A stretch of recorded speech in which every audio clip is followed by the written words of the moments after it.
Hello, everybody. Name's Lee's. Welcome, everybody, to my House of the Dragon Season 1 episode rankings, everybody. We're going from episode 1 to episode 10. We're going from the worst to the best.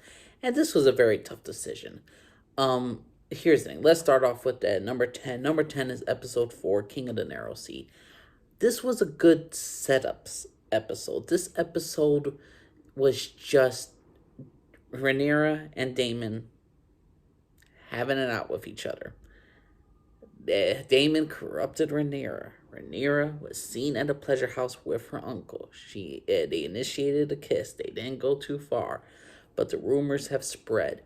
Otto reports to the king. The king sees Otto for what he is. He dismisses Otto as a hand. Rhaenyra and Alicent's relationship, the first big lie, and with Rhaenyra swearing on her mother's grave that she remains a virgin, that Daemon never touched her. It's just utterly fantastic. This was a very good episode, but when you really look at all the House of the Dragon episodes, this was the one episode that didn't have much in it. Daemon returns from his conquest, swears for his fealty to his brother, the king, and yet at the same time damages Rhaenyra's reputation and causes a lot of conflict within the realm. This was a very good episode, but when you really think about all the stuff that's happened in House of the Dragon and other scenes that are happening with other characters, this was one of my least favorites. So episode 4, King of the Narrow Sea, number 10. Number 9, I'm going to give to episode 3. Yes, this is the episode where Daemon has that big epic moment in the sands, and it kills the king of the crabs, the crab feeder. Yes, this is the episode. It's a second of his name, and this is with Daemon and with the sea snake. They're losing the war.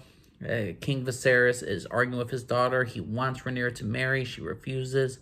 She's against Alicent right now because again Alicent is now pregnant with the second child, and now Rhaenyra feels like she has no point in this world. She has no point in her father's life. So there's a lot of drama that comes out in episode 3, which I did enjoy. The thing is though, the whole Daemon scene where he's not getting shot by arrows is just utterly ridiculous in my opinion. I get what the episode was trying to do, try and prove Daemon as a warrior and try to see like how courageous he is, how brave he is, but to me it wasn't that special. I was much more enjoying the fact with Rhaenyra and her father talking than a freaking action scene. I prefer more dialogue scenes that build up tension between characters than any fight scene or dragons with fire ever. So number 9, episode 3, second of his name. Not my favorite episode, but it was still a good episode. Number 8, I'm going to give to episode 2. Episode 2, this is the Rogue Prince. This causes more tension. This is another build-up episode. This is right after episode 1. Rhaenyra's named heir. She's being questioned. Like 6 months after this, Alicent is secretly meeting with the king. And the king needs to choose a wife. We get to see different characters. We get to see Snake pimping out his daughter. We see Daemon lashing out, taking his brother's dead son's egg to antagonize his brother to come meet him at Dragonstone. This was a nice build-up episode. This really proved Rhaenyra Targaryen, how she was able to talk with her uncle and to avoid disaster. Really shows her character growth, which I do enjoy. There's a lot of things to love about episode 2, but again, the problem is with House of Dragon, it's just so dang good the first season that it's very tough to choose what is the best episode, what is the greatest episode of the entire House of the Dragon. And to me, episode 2, The Rogue Prince, is number 8. Number 7, I'm going to give to the Green Council. There's a lot of things I love about the Green Council. One, King Viserys is dead. Alicent and Otto are fighting over control with each other over who's gonna take over Aegon, who's gonna manipulate Aegon, who's gonna control him, who's gonna tell him what to do, and ultimately will they kill Rhaenyra. Alicent is against killing Rhaenyra, Otto is for killing Rhaenyra, and so this is ultimately a battle between a daughter and a father, and they're both going at each other just because the fact is they both want similar things, it's just the way they're going to do it is different. And overall, it's an entertaining episode, but there's a couple of issues I have with this episode, particularly the last scene with Rhaenys Targaryen, how she just goes through the freaking roof, destroys like thousands of people, and doesn't kill the Greens. It's just stupid. I didn't like that creative writing decision. Wish they changed it. But episode 9 was an interesting take, and it was just really the first episode where we really didn't get to see Rhaenyra, and it was mostly a focus on Alicent's character. So the Green Council was a very good episode, but had some mistakes I did not enjoy. But episode 9, the Green Council, is number 7. Number 6, I'm gonna have to give to episode 7, Driftmark. I know this was a guy like Aemond traveling on traveling on Vagar, beating kids fighting each other. Alicent nearly stabbing Rhaenyra. There's some great tense moments, but the first half is just a funeral scene. A lot of people are grieving, and that god awful dark scene. Why did you hire the director who made The Long Night? I will never know. My God, certain scenes you could not see in this episode, and it's downright was annoying. And the fact is, it was so annoying that you could barely watch an episode in some cases. So episode 7, Driftmark, had a lot of cool moments, a lot of great moments. But again, not my favorite. When I'm thinking about like my favorite House of the Dragon episode, that's not it. So number 6 is episode 7, Driftmark. Number 5, I'm going to have to get to the premiere. I love the premiere, The Heir to the Dragon. This is all about introducing all the characters. Viserys, his wife, his daughter Rhaenyra, his brother Daemon, who's the heir. And we get to see Otto Hightower, how his relationship with Daemon is always going to be in conflict with one another. This was a premiere. This was the pilot, and it was a very dang strong pilot, and I greatly enjoyed this episode. This was a great setup. I don't want to say if it's a perfect setup, because it's very tough to even make a perfect opening. But this was almost as perfect could get. Granted, it's very tough to, I would never put, like, number 1, a scene where a woman's giving birth and she's getting cut open while giving birth to a child. So it's just not going to make my list just because of that scene, because that's just squirming. Like, it's kind of like how Theon Greyjoy got his, by Ramsay Bolton, where basically they just cut it off, and I'm like, oh my God. Like that, those scenes take me out of the entire episode entirely. A woman getting a C-section birth, getting cut wide open with a knife, not gonna make me want to put it number 1. So, episode 1, The Heir to the Dragon, episode 1, number 5. Number 4, episode 6, The Princess and the Queen. I greatly enjoyed this time jump. This is like a second pilot. Different actresses to portray both Rhaenyra and Alicent in their older age. I did not mind that. We see a calmer Daemon Targaryen with his wife, and then with and we also see how him and his relationship with his wife and how she eventually dies is just shocking and tragic at the same time.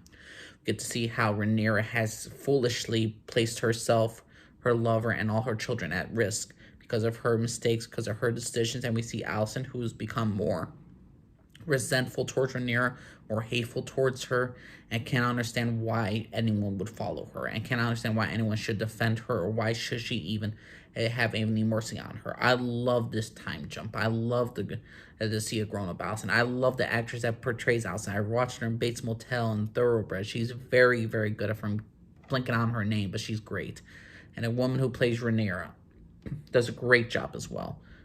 So overall, a good second pilot. This was the second pilot. So episode 6, The Princess and the Queen, episode 6, and it's such a fitting title. Number 3, I'm going to get to the season finale, The Black Queen. We get to see so much more growth with Rhaenyra's character, and it just leaves such a tremendous outcome of what we're going to have for the season 2.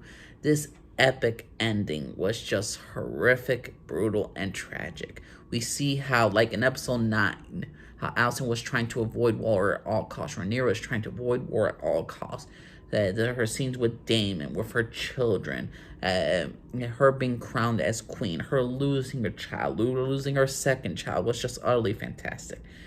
And it's just going to lead to such conflicting issues in season 2. I cannot wait. The Black Queen episode 10 was a fantastic season finale, and I cannot wait for episode 2. And that's what you gotta appreciate about this episode 10, the finale, because it's a finale that makes you want to watch the next episode, and it's a finale that makes you want to watch the next season, and you make sure you cannot wait.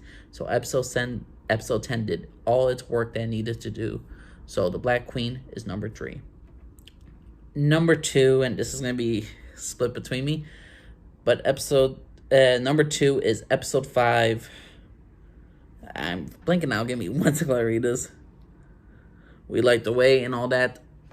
Episode 5 was just utterly fantastic. I greatly enjoyed this episode. One, Alicent figures out Rhaenyra has lied to her.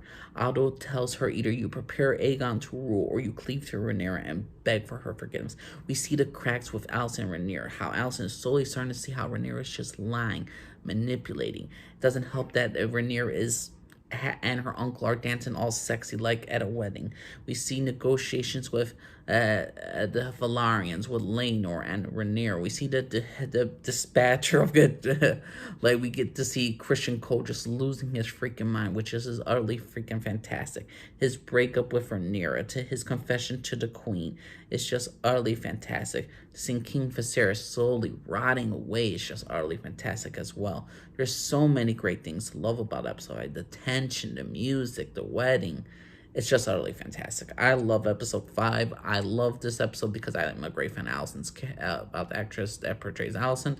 And I like Alicent's character. She's my favorite character of all of House of Dragon. And to see her just really grow was just utterly fantastic. So episode 5, number 2, was fantastic. And everybody's absolute favorite is episode 8. There's no doubt about it.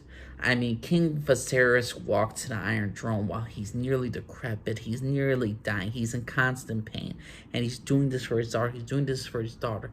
He wants civility. He wants calmness. He wants peace within his family with Hightowers and the Targaryens, with Alicent and Rhaenyra. He wants peace with his grandchildren. And you see through every single scene. We see Aemon, how he's grown up, how much of a fighter he is. We see how much of an Aegon's a piece of shit.